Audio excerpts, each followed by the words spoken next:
Well, Bill here, and today I'm not going to do a knife review. Just finished eating ribeye steak over my campfire here, though not much of a campsite. I'm actually on some property in New Jersey, and this is someone's backyard. But it's alright. A campfire nonetheless. And today I thought it would be a good time to go over my kit so you can see what I bring on a normal outing in the woods. Or as our folks across the pond would say, a bimble. First thing, I have my cook set, which is currently out of its container. Little bag here, I got like 3 of these for $4 at Walmart. I'm sure they'll last a year, but it's alright. This is my zebra pot. I think it's a 12 centimeter top. As you can see, it's been well used. I painted it black, scraped all off and that kind of stuff. It's seen a lot of use. Nesting pan inside. Inside my cook set here, I have an enamel cup. I also happen to have some water purification tablets in the cup. I have a zebra stainless steel soup spoon, a couple spare handkerchiefs, and that's it. I have a little piece of leather in here which I use for stropping, but it's in the wrong place at the moment.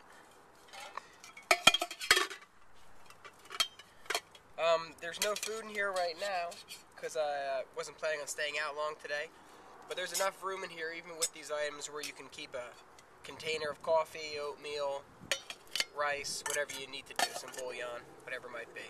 So that's my cook set. Oh, today I also have with me this skillet, which is still hot.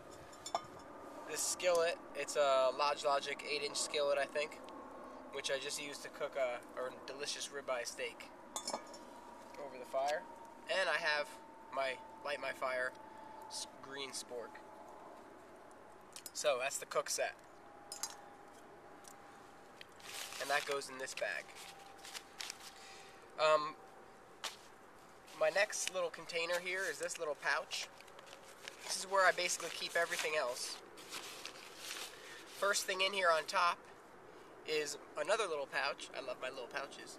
Another pouch which has all my fire stuff in it. So let's see what's in here. First thing in here is fire steel. I also have one of these cylinder containers. This would be from either medicine or, in this case, airborne, and that has dryer-lit inside. That's one way of starting a fire. I also have this magnifying glass from Ben's Backwoods, which on a bright day can start a fire, though we haven't had too many of them lately. Second way of starting a fire.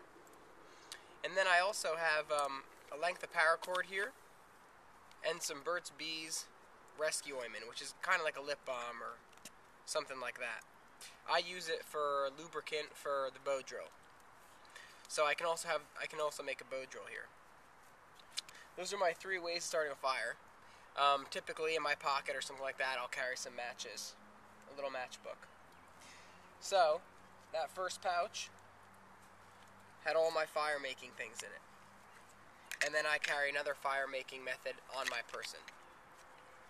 So, in the pouch number 1. Pouch number 2 is my headlamp. It's an Energizer. It's been fine. I think I got it for probably $10 at Lowe's or something like that a few years back, or Home Depot, and it's been fine ever since. I normally have a few spare batteries in here as well.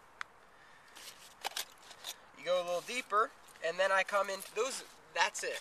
Everything else that I carry with me besides my knives are things that I don't necessarily use every time. So, in this we have a couple small items. We have some first aid stuff, has some aspirin, some disinfectant wipe, Band-Aid, that sort of thing. Also have some leather working thread. And then I have this little Dramamine container that has 4 needles in it of different sizes, which can also be bent to make a fishing hook if you need it. So this is kind of one of my emergency pouches. Next, I have a water filtration straw.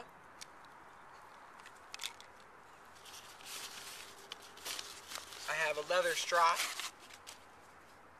and I have a DC4 sharpening stone from Falknervin. Small items, but they do their job. Then I have this Altoid tin. In this Altoid tin, I have 4 of these eye hooks, which basically the purpose on that is in case I'm in a situation where it's really hard for me to hang up a tarp, or I don't have enough rope, or whatever it might be. And you can put them in the tree. You can also use it to tap a birch tree or a maple tree, kind of using it as a drill bit, almost put a stick in there and leverage it in. I also have a few of these small mini-sized bungees in case I'm hanging a tarp or something like that and I'm running into some problems and I need a little help from modern technology. That is everything in my second pouch. So what that means is that basically between this little bread pouch and my cook set, that's everything I need for the most part, without counting my my edge tools. In here I have all my edge tools. I guess this is an old ammo pouch or something. Today I have my folding saw with me. I also have Martini M571. In my pocket I have a folding knife from Columbia River Knife and Tool, which my wife got for me 10 years ago. And then today I also have my sharpening kit, which is a couple palm tools, as well as my my crook knife. I don't always carry the carving kit, but I do carry it on overnights. Now, typically, also in this ammo pouch, I will carry a spare knife. I don't have it with me today, but typically I have a stainless steel Mora in a Kydex sheath, which has maybe 20 feet of paracord wrapped around it. And that's not only my backup knife, but also has some paracord on it. Backpack, nothing special.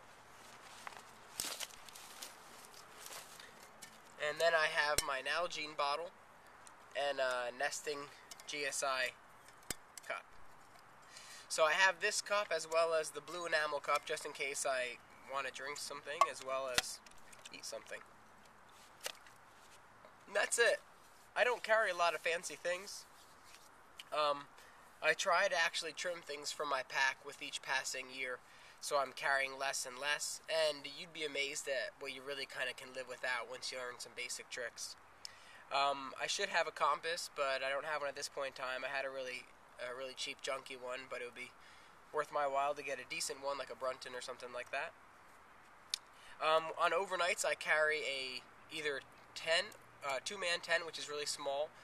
It's about a little bit bigger than an Nalgene container when it's wrapped up. Or I carry a tarp. And I also have a Snugpak sleeping bag, an Elite 3, which I'll use. For longer stays, I'll use my Snugpak Rocket backpack. And that's okay. It's a little uncomfortable on the hips with the padding compared to a normal trekking backpack, but it kind of gets the job done. And when it comes to things like food, I have another pouch, big surprise, which I use to carry food depending on what I'm doing, where I'm going, and that sort of thing. I always have at least 2 or 3 handkerchiefs with me because I find I use one for cooking and I use another one for maybe making tea, putting mint in there and steeping it or something of the sort. And it's one of those things where almost every time you go out, one of them gets ruined and they're cheap, and it's definitely worth having them around. So that's basically it. Got my cook set. I have my main pouch, which is basically everything that I use for bushcraft, and then I have my knife and my saw. And that's all of it. A Leatherman. I do carry Leatherman sometimes. I can't say that I've ever used it for anything besides a pot holder, but I do carry it occasionally. I have it in the car right now. So that's it. I hope that this gives you a little insight into what I carry when I go out, and I hope looking at some of my gear you can see that I use my things as opposed to having them shelf shiny brand new. And so if you have any questions, feel free to drop me a message or leave a comment, and I'll answer them when I get a chance. Thanks. Bye-bye.